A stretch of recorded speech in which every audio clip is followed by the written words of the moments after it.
तो उसको कौन सुधारे।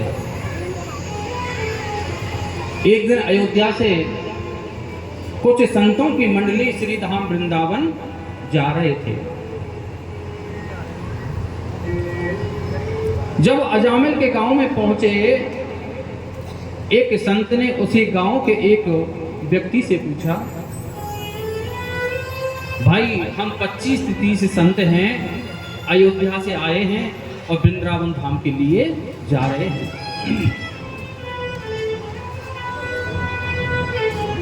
हमको रात्रि में विश्राम करना है, किसी के घर बता दीजिए जो भक्त हो आपके गांव में, जिसके पास हम रात्रि में विश्राम कर सकें। आज उस व्यक्ति ने उन संतों की मजाक उड़ा दी, बोला आप सब अजामिल के यहाँ चले जाओ, इस गांव में उससे तगड़ा भक्त, उससे बड़ा संत कोई नहीं है। इस गांव के अंदर बहुत बड़ा भक्त है अजामिल, आप सब वहां चले जाइए अजामिल के घर, वो ही सबसे बड़ा भक्त है। वहां भोजन दक्षिणा सब कुछ मिलेगा और भगवान ने चाहा तो आपकी पूजा भी अच्छे से हो जाएगी। संत तो जो संत होते हैं वो सरल स्वभाव के होते हैं, संत तो सरल स्वभाव के होते हैं। उस व्यक्ति की बात को जाने नहीं कि ये मजाक कर रहा है, कि ये सच कह रहा है कि झूठ कह रहा है, क्योंकि संत जो होते हैं वो सरल हृदय के होते हैं। आज उसकी बात को समझ नहीं पाए, वो सब संत अजामिल के घर पहुंच गए। उसी समय अजामिल घर पर नहीं था, वो तो डाकू था, चोरी करने चला गया। सिर्फ गणका ही थी घर पर। गणका ने अपने घर के द्वार पर संतों की मंडली को देखा, बोली बाबा कहिए क्या बात है। संत बोले बेटी भक्त अजामिल कहाँ है, उनको बुलाओ जरा।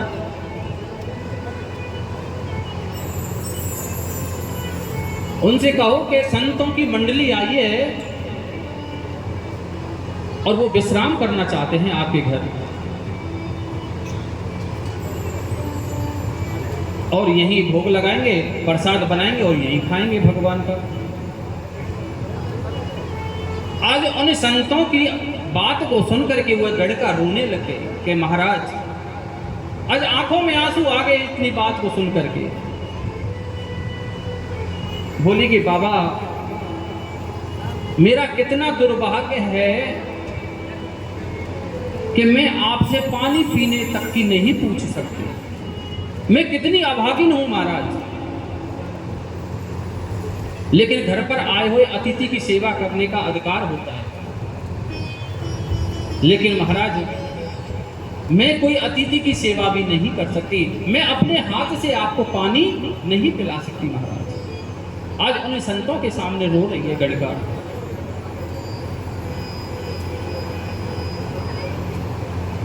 और कहने लगे कि मेरे पति कोई भक्त नहीं है महाराज, मेरे पति जो हैं बड़े डाकू हैं, चोरी करते हैं, रात दिन डाका डालते हैं, कोई भक्त नहीं है मेरे पति।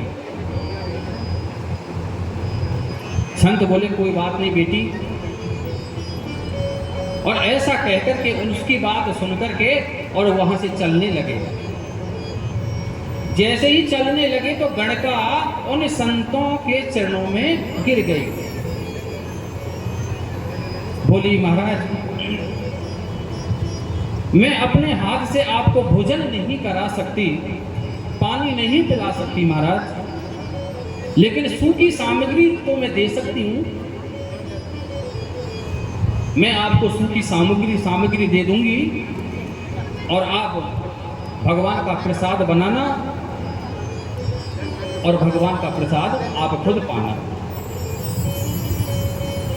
सूखी सामग्री ले लो महाराज मेरे से, लेकिन ऐसे मत जाइए। संत बोले कि हम गलत जगह आ गए।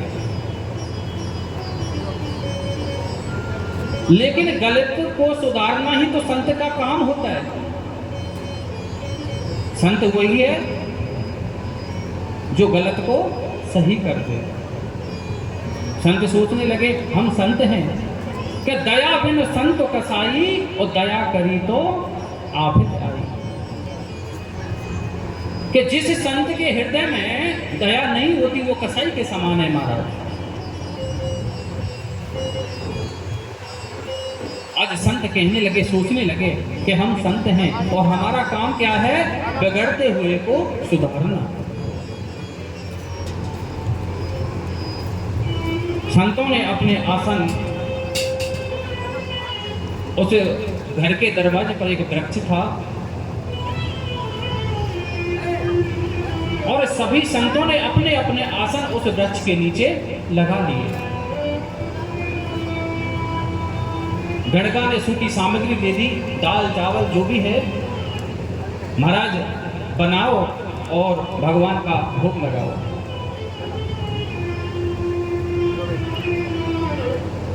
आज सभी संत बैठ गए, बैठ करके आज भगवान का प्रसाद बना रहे हैं।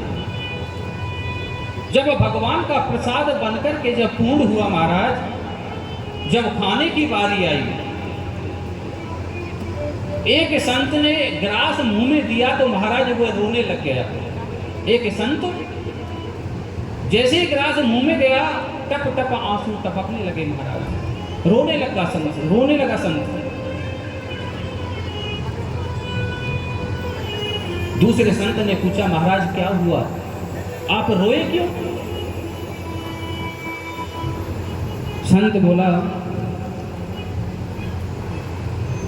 हमने भाई इसका अन्न जल ग्रहण किया है,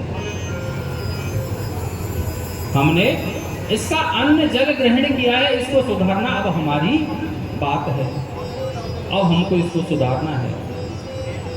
कहते हैं कि जाको खावे अन्न पानी, जोर से बोलो ना, जोर से बोलो, ऐसे नहीं, जम के बोलो, बोलो कि जाको खाओ अन्न पानी, बाकी करियो आवाज। तो संत कहने लगे कि महाराज अब बगैर सुधारे इस अजामिल को हम नहीं जा सकते, अब तो इसको सुधार करके ही जाना है।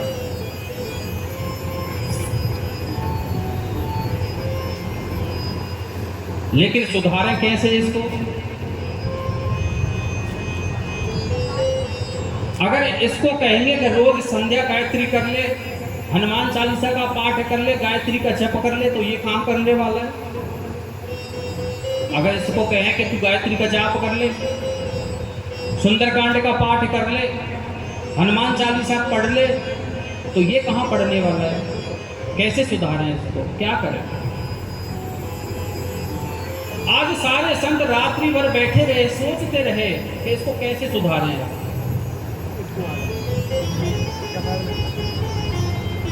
अजामिल डाका डालकर चोरी करके सुबह के 4 बजे, ठीक 4 बजे अपने घर पर आ गए और उन संतों की मंडली को वृक्ष के नीचे देख करके आज आग बबूला हो गया, लाल ताका हो गया संतों को देख करके। कि इन संतों को, इन पाखंडियों को किसने बुलाया है? इनकी हिम्मत कैसे होगी मेरे घर पे रुकने की? किसने रोका इनको? आज अजामिल की बात सुनकर के अजामिल जोर जोर से पुकार रहा था। जैसे ही गणका ने आवाज सुनी तो गणका आवाज सुनकर के बाहर आई और बोली, ऐसे दुर्वचन क्यों बोल रहे हो? क्या बिगाड़ा है इन्होंने आपका? इन्होंने यहाँ विश्राम ले लिया तो क्या कर दिया? क्या गुनाह किया है इन्होंने? बेचारे ठहरे हैं, रात में विश्राम किया है, सुबह चले जाएंगे। लेकिन इतना जोर से क्यों पुकार रहे, क्यों डांट रहे हो इनको?